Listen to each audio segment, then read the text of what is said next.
You gotta start the show. Okay, I have to introduce the whole thing now. This is Grindstone. You ever think of something that keeps everything together? You ever think of like a connective tissue or a bridge or a piece of tape or a staple or a rope or a nail or a board that keeps everything together that you sometimes might rely on but you overlook? And sometimes you look at it and you appreciate it. Like, for instance, when you think about your knee or your hip, it's cool. You love it. Nothing goes wrong with it. It's great. But when something starts to ache in it, you feel like the whole body has to compensate around it. You follow me? It's like an appreciation that you have for something when it's working that you don't show as much as you show grief when it's not there. Follow me. This is a special edition of this show because Oakland, California, and the world is a little weaker than it was this time last week because we've just lost one of those connective tissues. Collectively, we lost one of those bridges, one of those things that holds people together in the form of Laney College football coach, Skyline High School football coach, husband, father, I'm not sure if he was a grandfather, but great man, Coach John Beam. And part of me doing this media thing,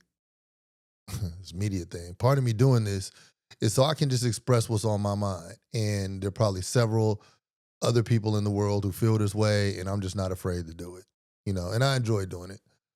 But I got to catch myself in the moment, and I got to catch the moment in itself. And Thursday, I'm not sure what time it was there, but it was Thursday afternoon in Oakland, California. Some punk ass motherfucker ran up in there and assassinated Coach Beam. The Oakland Police Department says that it looked like a targeted effort, so it looks like he meant to show up and do that. And I don't have any insight. I don't have any inside track. I don't know why he would have done that to him. I have no idea, but I'm firmly picking sides and saying the young man was 100% out of place, out of pocket for doing that. And if everything works out right, he won't see his next birthday. If everything works out right.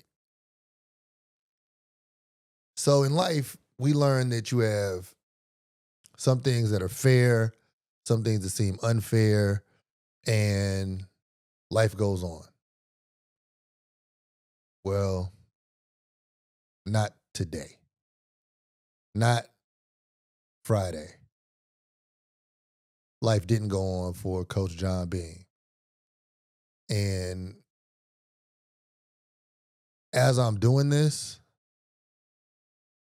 I'm really doing this for him primarily.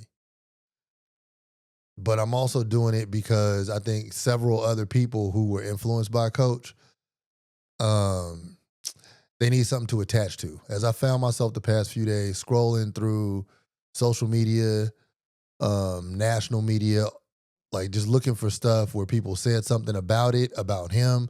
Even at this point, even memories help. At this moment that I'm saying all this, I'm not emotionally together. I promise you I'm going to pause this before y'all ever see me cry. But I'm devastated. So this is my lifestyle, philosophy, culture, and music show. And I know what I'm about to talk about today involves at least two of those things. Welcome to Sorry for My Language. Episode 86.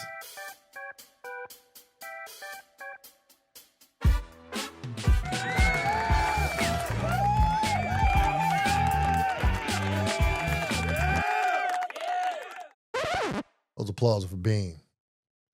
Shout out to a real one.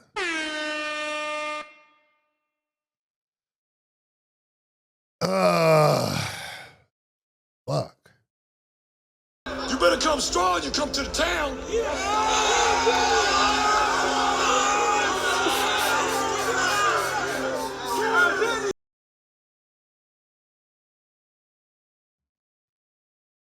Coach Beam,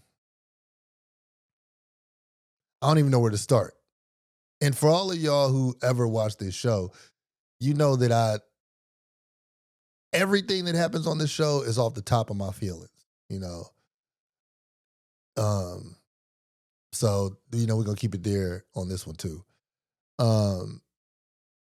Coach, for those of you all who don't know about Oakland, let me start there with Oakland. Oakland is a place full of culture and full of different ethnic backgrounds where it's not just a dusting of ethnicity. It's like where the different ethnicities are, they're deeply rooted there.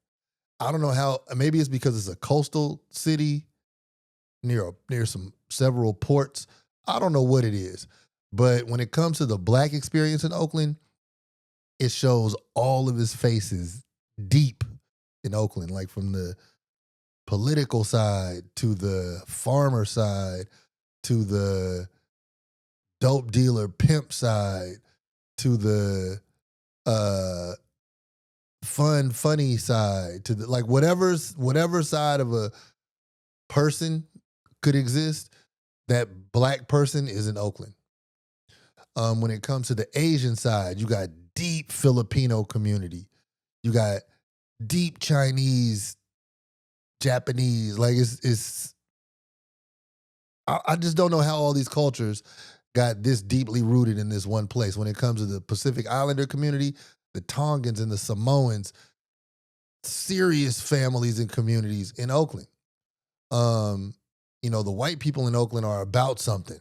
Like it's very diverse and very ethnically dense.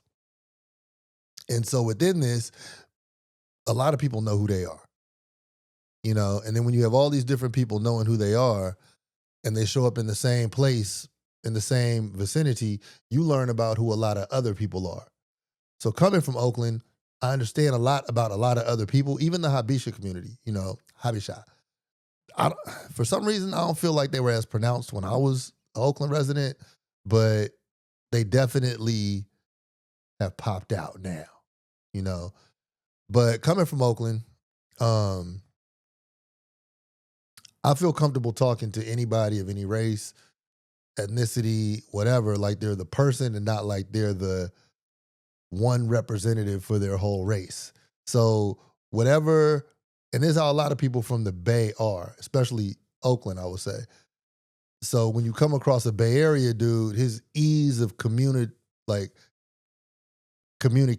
with every type of person, different places I've been is surprising to other people to see this, but I'm just like, no, that's a person. And in Oakland, people are treated like people, although they know who they are.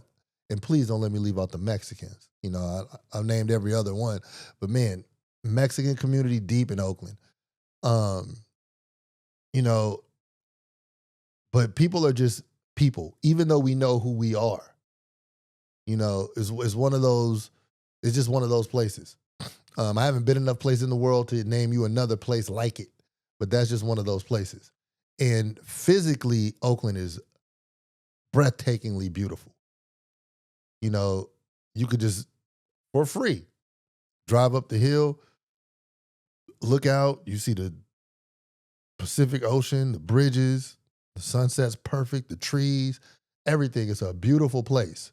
The weather is what you pay for weather being. It's like 68 to 82 degrees damn near every day. And then, in the mornings, you might get you a 50 degree, but it's going to warm up by the middle of the day.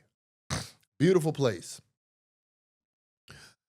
But in this beauty, you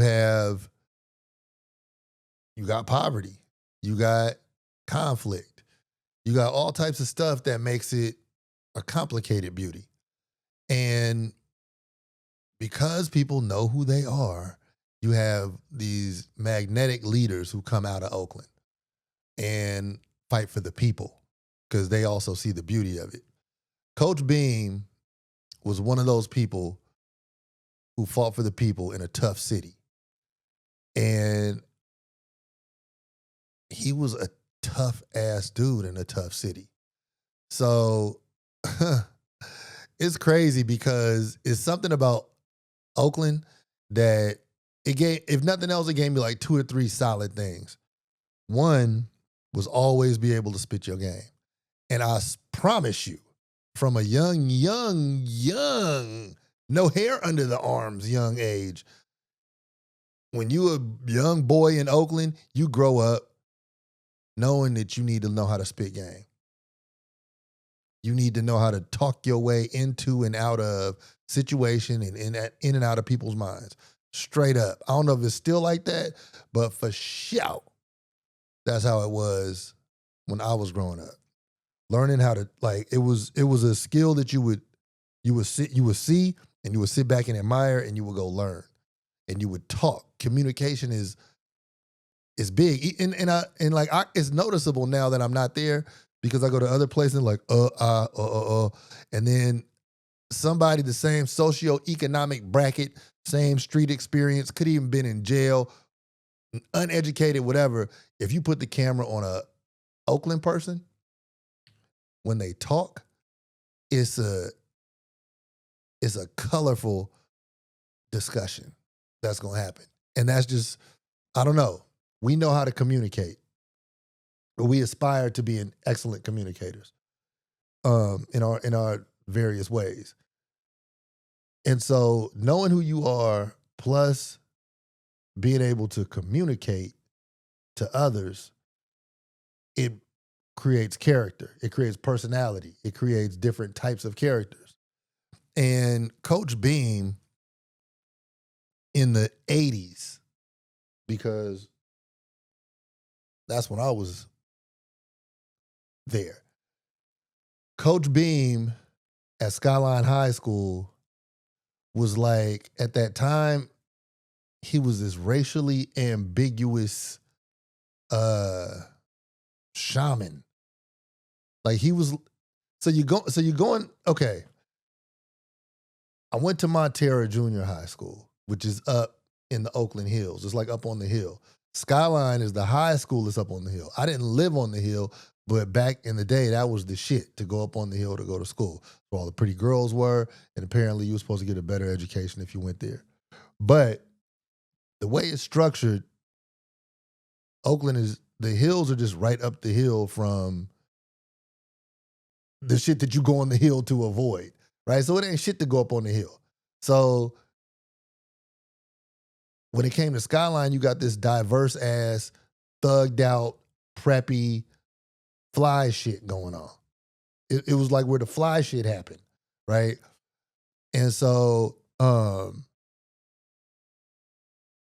you're trying to figure out what the snuff dipping white boys were about and what the flatland niggas was about and from what the well-dressed dance crew was about and the Tongas and Samoans was about, you get Coach Beam, who was like a perfect mix of all these different groups, all these different types of people. And I wanted to play football. Now, as a kid, I love football, I love baseball, and I love basketball. But I never played organized basketball. I just loved Dr. J and Kareem and Larry Bird and Magic. Like they was my ones. And then Charles Barkley, he started to come up, but he was never he wasn't the dude who we know now. Like I liked him at Auburn when he was the round mound, the rebound. But I never got trained in basketball, so I never went further. Baseball, I was hella good. Football, though, that should just capture my whole imagination. And more so then than now, sports was a way that you found friends and that you found your manhood. It was more of a respect accomplishment for your dedication as opposed to an industry. You know, now all the sports from the time the kid is like 6 years old, it's like an industry. You know, everybody's trying to sell you some shit. And then even if you don't make it to the pros, it's like you had made career money or some shit. But it's not so much about the self-respect or community respect, and maybe not even so much the fun. Now it's like an industry. Back then, it was the fun and it was the respect. And you learn your lessons out there. And so it was some, like Skyline High School was some big boy shit in Oakland. And so I remember before I was going to go, we had to determine if we were going to play football, we had to go there before,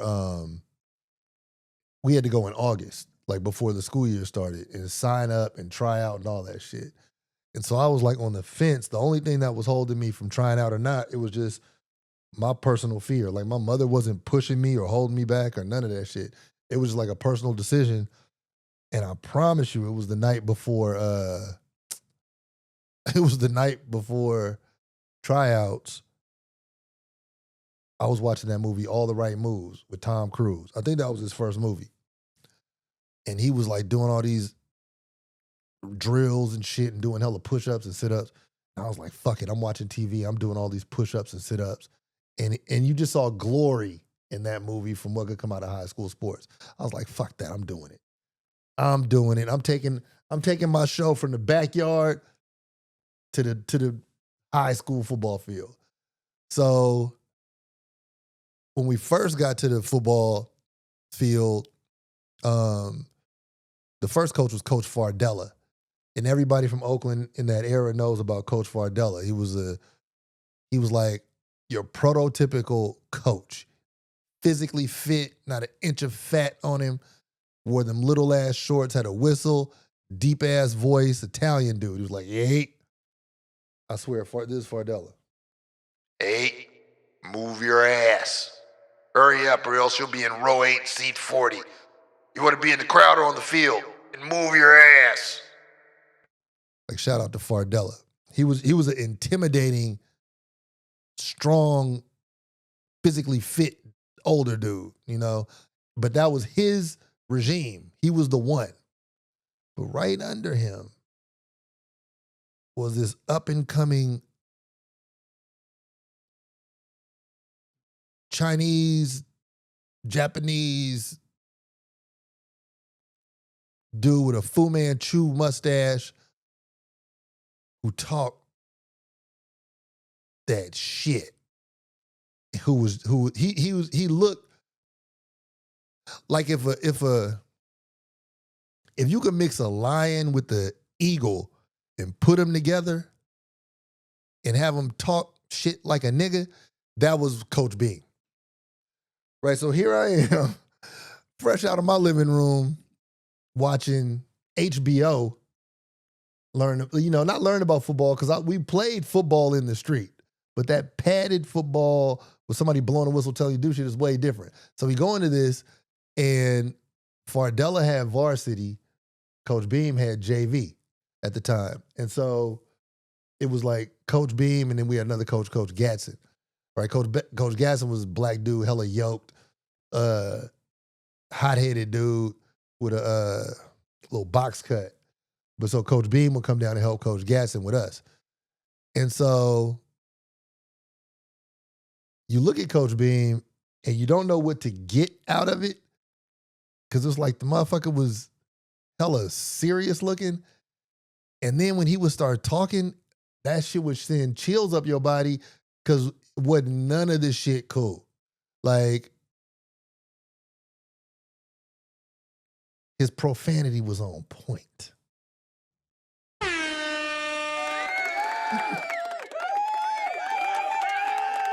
Coach Beam could cuss out the best of them. But the thing about it, when you would expect him to cuss and and just be hella intimidating, he'd be gentle and kind. He'd crack a joke. When you think shit is cool, he wouldn't be satisfied. So it was like, for some young, hot-headed dudes in Oakland, California in the 80s, he knew how to play the mind tricks to get to wrangle all that shit. And it became a respect because all this shit worked. And what he understood more than we understood is that he didn't have to be nice and coddling us wouldn't help because we didn't have to be there. This was not a class. This was football. So we're the ones who chose to be there. It's not math class where we were told to be there. We could have left, and he understood that. So he treated it like this is my shit, and this is what's gonna happen. Anything less, you can catch the bus. And that shit was super fucking scary. Like, to say nothing else but that, because what he did effectively, what Coach Beam did effectively, he turned the switch from boys being boys to boys being young men. And it's some instructional shit that goes with that. That's not just a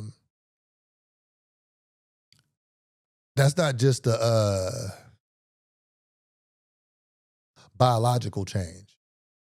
Like, that shit comes with assignment and instruction and expectation and accomplishment. And so in his psychologically art of war type mind, he brought us all together to make one force moving forward. When it came time to celebrate, he celebrated with us. When it came time to be down and really find ourselves, he took a knee with us. When it came time to discipline, he was there to do it, and we expected it, and we knew it. And ultimately, long story short, we went undefeated senior year. And at the time, Oakland Public Schools had a rowdy problem. I was about to say a violence problem, but people were fighting a lot. So we couldn't have no nighttime football games. And then when it came time to be in the championship, we couldn't go play in the Oakland Coliseum where the Raiders played because they were afraid of all the violence that would happen there. So our senior year, we went undefeated. Somewhere on here say 10-0. We went undefeated, and we wanted all the spoils that came with going undefeated, but regardless of how much he advocated for us, we couldn't get there, but we knew we were the best. And then there was another school out there called De La Salle. A lot of y'all who were in the sports, high school sports, college sports, you know, at De La Salle High School. I mean, an incredibly excellent program. And at that time, De La Salle was on something like a 100-game win streak. Something ridiculous. But the last time that they lost to Skyline. And Coach Beam was pitching for De La Salle to put us on the schedule, and they didn't. But he was fighting. He would always advocate for us, but he would prepare us for what he advocated for. And he was just the most complex yet reliable presence in my adolescence. Without a close rival. When it comes to male guidance, without even a close rival in my adolescence, that was Coach Beam. And outside of my great-grandfather, but my great-grandfather, he was elderly and he was the man. but for other reasons. He wasn't there developing young men. Coach Beam was there on the front lines. He would tell you, listen, man, listen. I'm talking 1986 to 1989, right? So think about culturally what was going on in 1986. Come on. The crack game was looking promising. Run DMC just came out with My Adidas, right? So Adidas blew up and they had gear and they had the volleyball shirts. They had the limited edition shit. Like Polo was a thing. At least was like all these sports brands popping up because crack was the shit.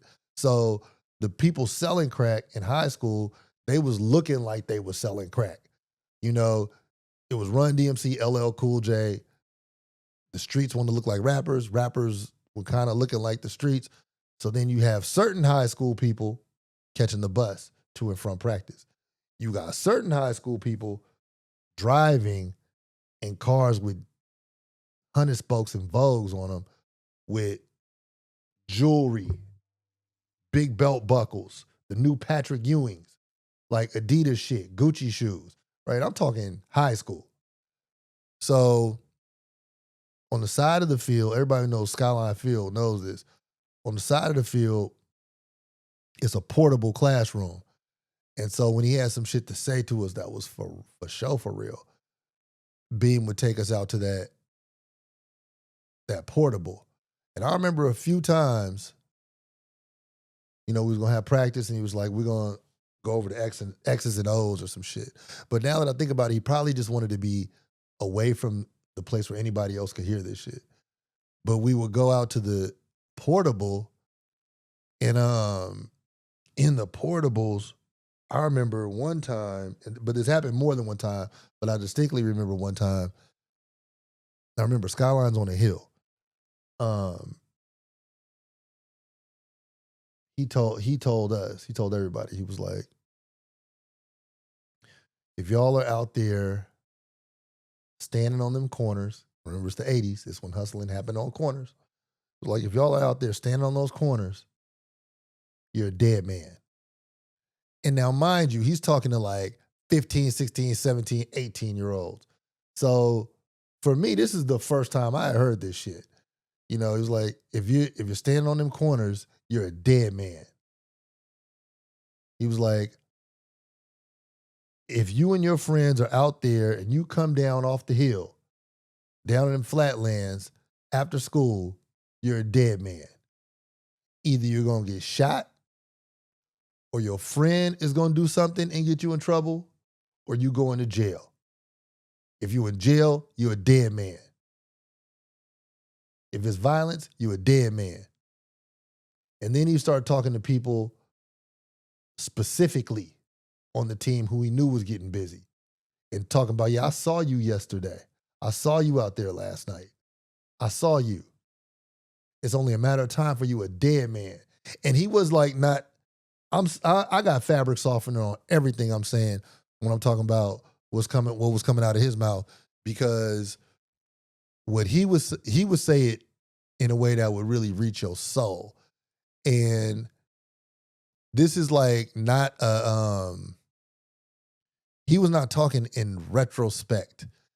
He was talking in real time, like as the game itself was developing. And so like we're out here, this is before practice. We might have gone over some X's and O's, but he was really talking that, look, the streets are a dead end. Come to practice every day and practice with your team and be too tired to go do the bullshit. Because if you do the bullshit, you're a dead man. You might get away today, you might get away tomorrow, you might get away this year, but next year you're going to be a dead man.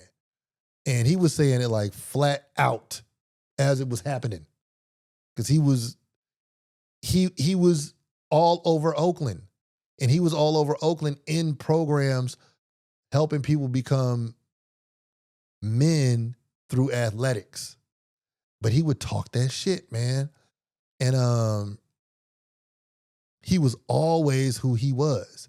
He would have some cool jokes. He would let you be seen. Like when you think you was being overlooked by Coach Beam, he would come over and say some cool shit to you. You know, only if you gave it your all. Only if all your effort was there. And some of the shit that he did was designed to break you. It was designed to snap your will. It was designed to test you to say if you're going to show up tomorrow or not, or to test you to see if you're going to come up with an excuse or not. And that's why when I've done things dealing with leading people, I don't accept excuses. One of the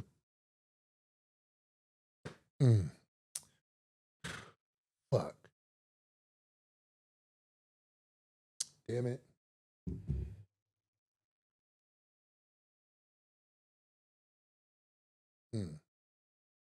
Good.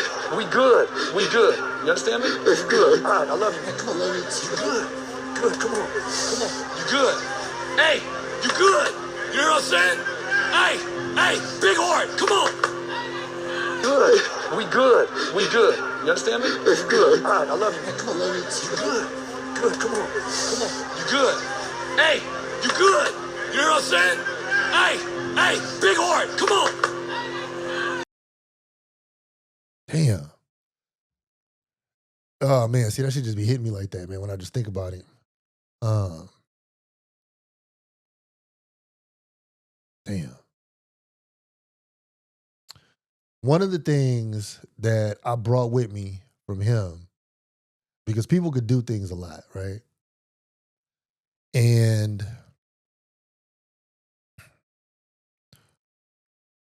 when you're doing something in front of people, you never know what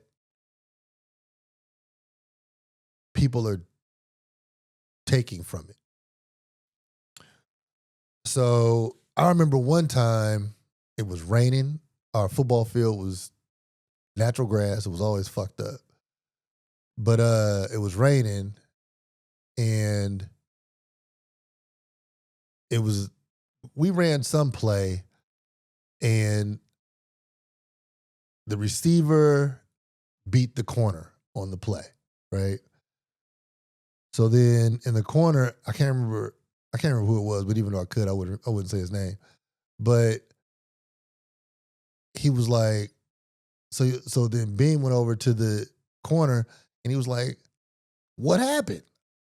And he was like, "Coach, it's muddy, I slipped." And he said, "Can't slip. Sit down, next up." So pretty much, the guy was trying to cover the wide receiver. He slipped and got beat on the play. When asked what happened, he told Coach Beam, "It was muddy, I slipped." Coach Beam told him, "You can't slip." And when he sat him down, he was like, "Damn, but it's muddy, I slipped." And Beam said to him, "Yeah, I know it's muddy. I'm going to get somebody in there who doesn't slip, though." I held that. That's saying, it's okay that you slip. I'm going to get somebody who has no excuses. Your excuses don't count. You got beat. Don't slip next time. It doesn't matter if it's muddy outside. Figure it out. It doesn't matter. I mean, even something like nature was like, yeah, it doesn't matter. Do the thing that you're supposed to do. And if you can't, you will be replaced. And for me, that was just golden exposure at how your excuses don't fucking matter. It just doesn't matter. Do the thing. Or sit down. Sit it out. And we'll get somebody else to do the thing. But don't think that you have a position held for you because you have an excuse. That's not how life treats anyone. And he taught us that in his various ways all the time. In different unexpected circumstances. Can't slip. I was like, damn. And just his charisma, I'm pretty sure I never saw him dressed up, right? But he had more respect than anybody else in the school. You know, his ability to communicate to everybody in the school. Um, Oakland was Oakland was a motherfucker back in the day. And wherever we went to some hostile environments. Like it wasn't a required polish on situations, but he would pop up and he would deal with situations, unpolished, rugged situations correctly. My year, he coached the all-star team. Man, we were out there in all-star practice. Dog, he had respect from all the coaches across all the other counties, all the players from all the other counties, the pro scouts from all the other counties. From who would come around. Like he just had this respect, and it was him being him. He would always say the same stuff, whether he was mad at us after practice, whether we were on the team bus, whether we were in the presence of others. He just stayed the same. This dynamic dude who, for the first 2 months that you'd ever see him, he seemed like the samurai who was going to slice your head off with a clean blade. And then he turned out to be this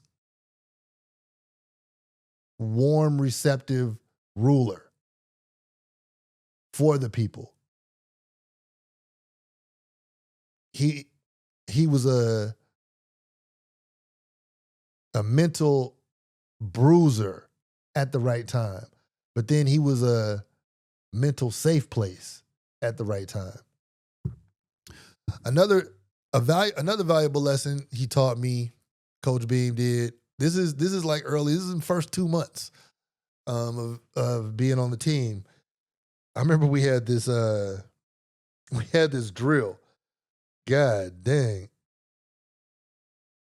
Oh shit, man.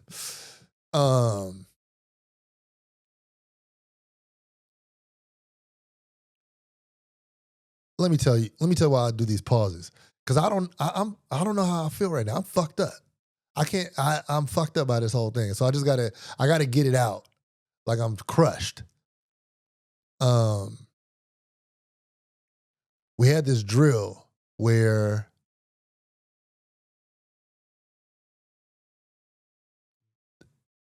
you had to get the 3-point stance on either side of the line. And then he would blow the whistle and you pretty much just run into each other and try to push. It was like a block. It was kind of like both of y'all were defensive linemen. Nobody was offensive line. It was just like a grudge push. I don't even know what you call this drill, but it's like try to push this motherfucker off the mark drill, right? So we did that, and when it was my turn, I was going up against this dude, and I don't know where he is now, but if we go back for some services, if he's able, it'd be good to see him. We're talking about Jim Jones. Everybody who was in a football program around that time knows what I'm talking about. So at that time, Jim was like, for whatever reason, Jim grew hella fast. Like in junior high school, he was one dude. We got to high school, this motherfucker was hella big. And that was at the time, like the USFL had just ended. So he, instead of a Skyline helmet, he was wearing a Oakland Invaders helmet to practice. Which was like kind of a joke, but it was kind of like WWF type shit. And Hulk Hogan was popping at the time. So Jim was kind of like a Hulk Hogan motherfucker. White boy, bloodshot, blue eyes. His eyes was always bloodshot. And he had this curly blonde hair mohawk. So he was like the wild big guy, So I remember I was going against Jim Jones. And we're doing this drill that involves two people clashing, seeing who could like move who over the line the most. So Jim picks me up and body slams me. Right? And I'm like, damn. Do it again. This Coach Beam every time. Do it again.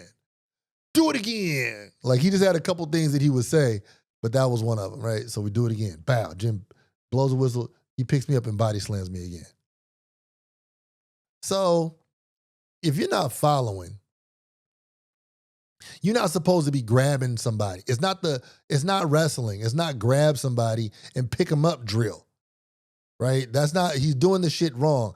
I'm thinking the coach is about to yell at him for holding or some shit. Right? So I'm popping up like, man, this motherfucker holding me. He's holding. Right? Do it again.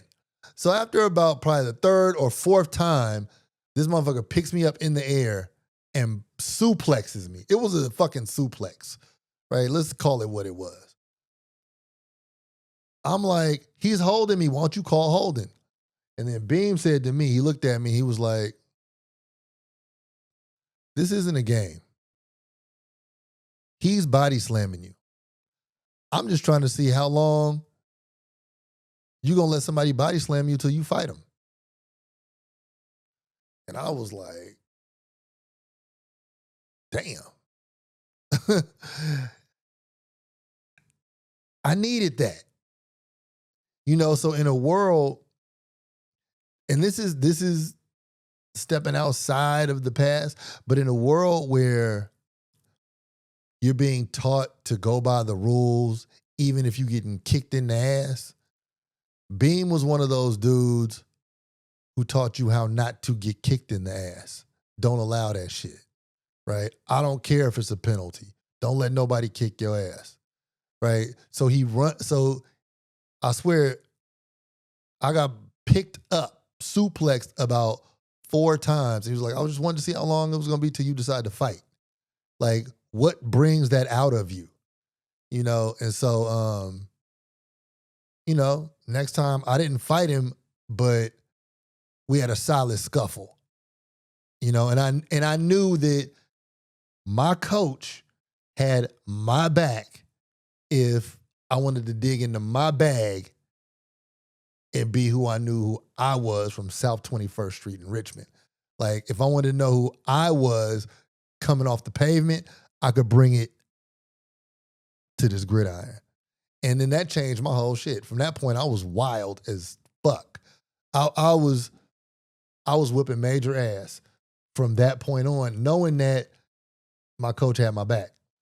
And so sometimes boys need that, in a world where everything is wrong. If you do it, if you're too rough, if you're too harsh, if you're too this, if you're too that, it's wrong, it's wrong, it's wrong, it's wrong. Beam was one of the motherfuckers like, fuck that. But he had the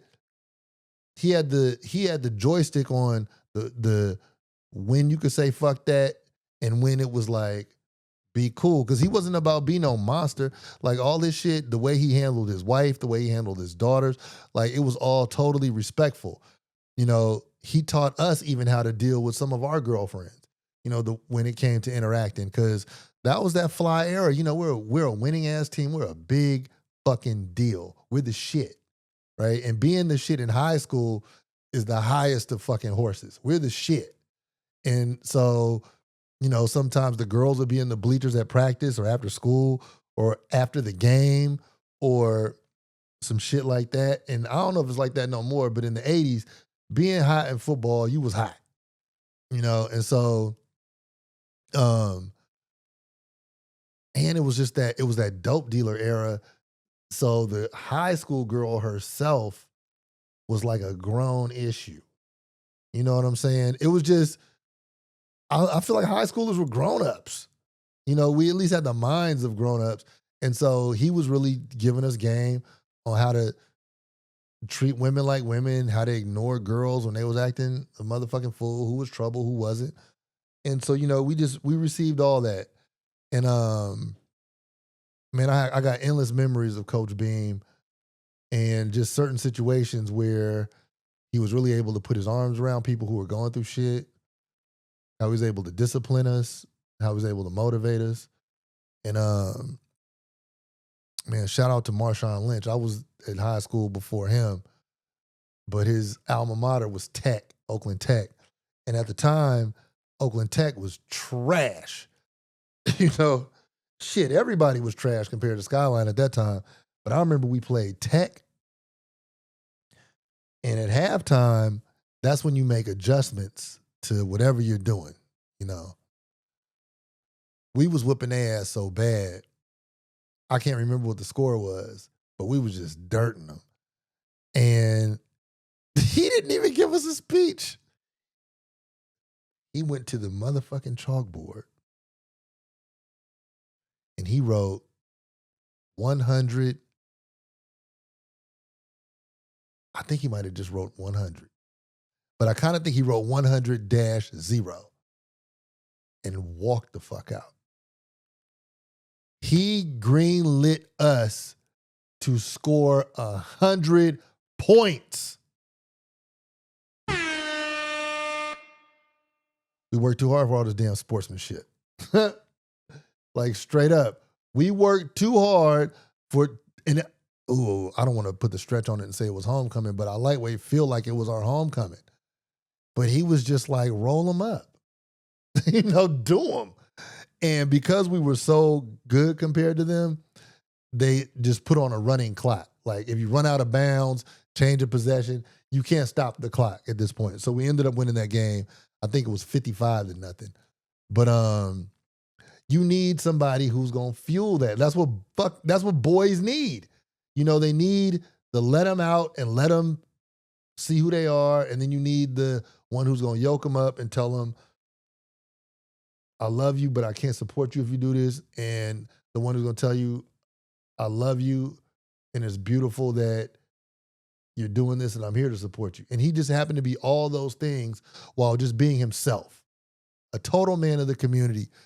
After I went to school, like after I graduated, it wasn't even after I graduated. After I graduated from high school, it was like after my, no.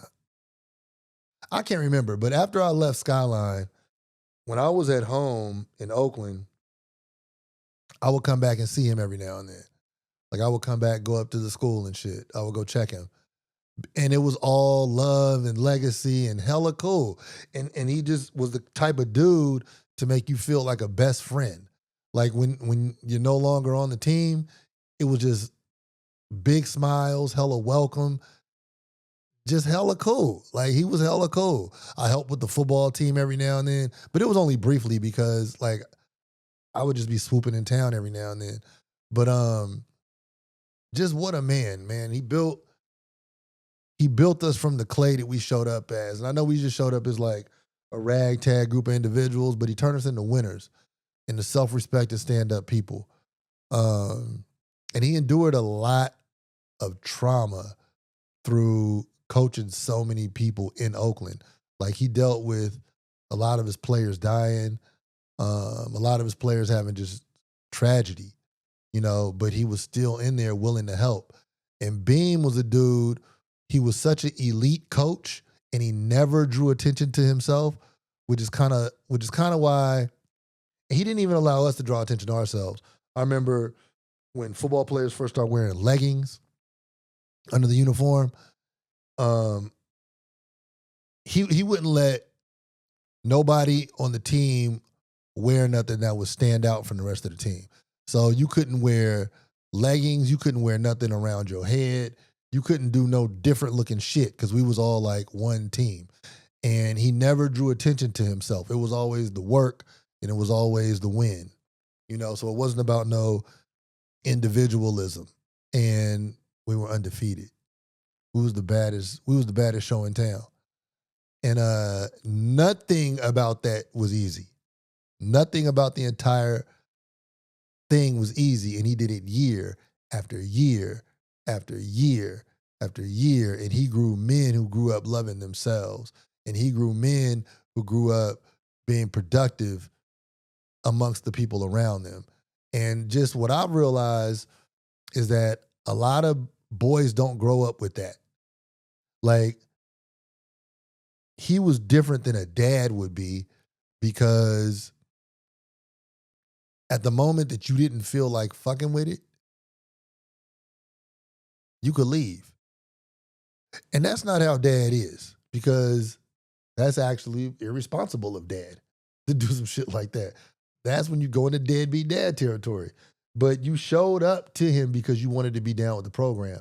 And he just mastered the art of mastering the minds of young men. And so even students who weren't on the team, he just had a loving way of making them feel important if they was on campus. He could fire you up to run through a brick wall in 5 seconds. Like when you would see his face and see how serious he was getting, man, it would take like a easy 5, not 10, but 5 seconds to get you ready to do anything, to get you ready to empty your entire tank, all your energy. It's a gift. He's a gifted man. It was beautiful on Netflix. If you haven't seen it, it's a series called Last Chance U, where people who are pretty much at the last stop of their athletic journey, which is junior college for most people, Last Chance U went around several colleges to show people in their journey, but they did a whole little series on Coach Beam at Laney College, and this was probably in 2020 or 2021, but they did a really good job showing who he was as the man. And he looked the fucking exact same, except for his black hair was gray. But, he obviously took care of himself. The people around him show love. A couple of my partners who I play football with were in that joint. But, yeah, man, Oakland, as much as I love the town, I got to say, the town needs a 100% reclamation project done on itself. You talk about a city that's down bad. Oakland, California is down bad. And I think that you got the Warriors, the Raiders, the Oakland A's leaving town. You got the anytime it's up crime element just shaking people down to everything, everywhere. You had the last mayor stealing or some old crazy shit going on. You got just all these horrendous things going on in Oakland, and then you have the assassination of somebody who was a stand-up guy through the decades to happen at his school in the same week when a shooting happened up at Skyline of some students. I think the air, all but like a couple little puffs of air, I think the air has been just let out of the town, straight up. I think the killing of him is something that the town has to heal from. It's not nothing good comes from that. Like, that's not like at least blah, blah, blah. It ain't no at least blah, blah, blah. That's objectively bad. I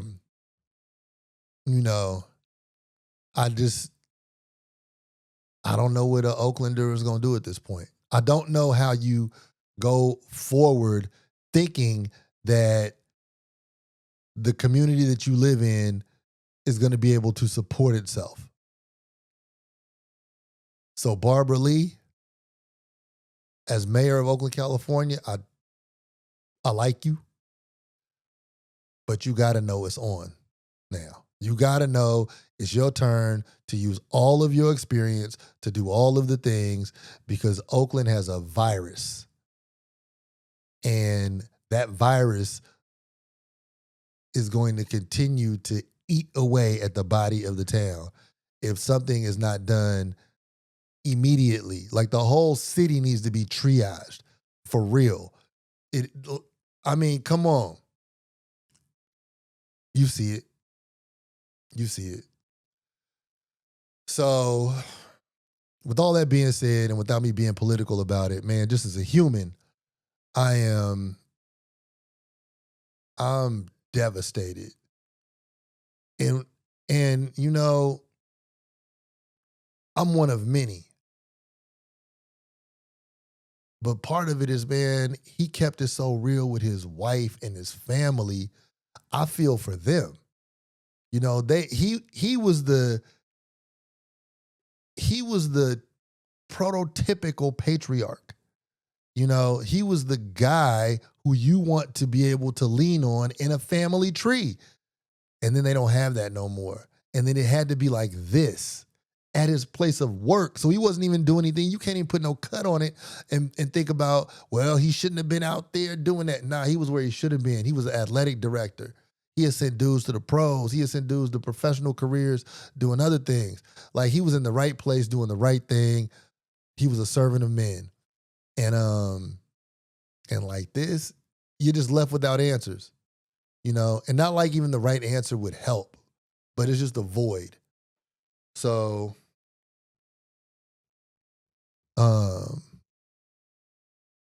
I love the morals that were instilled in me through my time experiencing Coach Beam as a mentor.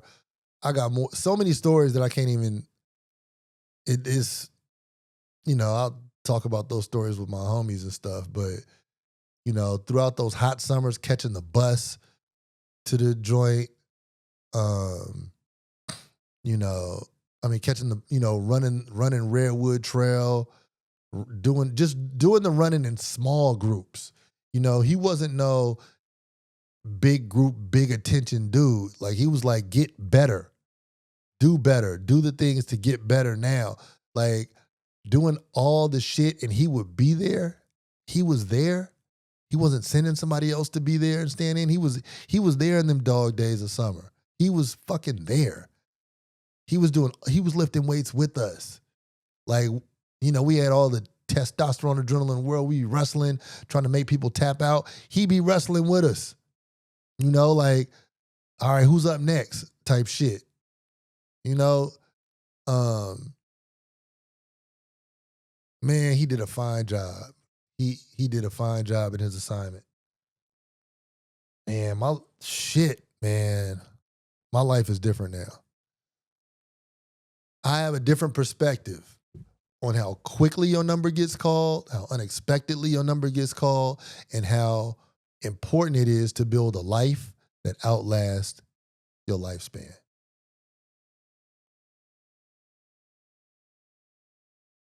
I hope that Oakland names, I hope the Skyline and Laney name their football fields after him. I hope that there's some scholarships put in his name. I just hope that all the shit goes on to really harken back to this man, because he was here in a digital era as well as an analog era. But we can, like, if we name shit after people to keep their ideals and goals and philosophies part of just in our consciousness, then, man, go ahead and do the right thing for the town, because the town is down terrible right now. And you know, like I said, part of this is me working this out emotionally for me. Earlier today, I was talking to somebody I know from Oakland, and she was like, she politicized the shit, talking about some government did that shit or something. Man, look, I'm not in the space right now to even be playing with your political network masturbation of why our hero is no longer with us. So this is just something that I'm processing. I'll be processing this shit for a while, as will a lot of other people. And just the violence and devastation of it. You know, you can't even chalk it up to natural disaster. It's just the heinous devastation that we've experienced this week from him dying in martyrdom, for real. You try to help the disenfranchised people, and the disenfranchised people knock you down. It's not a story we haven't heard before, but it's one that we're tired of hearing. So prayers up to the Beam family. Coach Beam, you did absolutely everything and more than you were born being assigned to do. We love you. We appreciate you. Oakland, I don't know how we're going to heal. America, I don't know how we're going to heal. These types ain't born every day. Signing off. On the beams on. I'm Grindstone.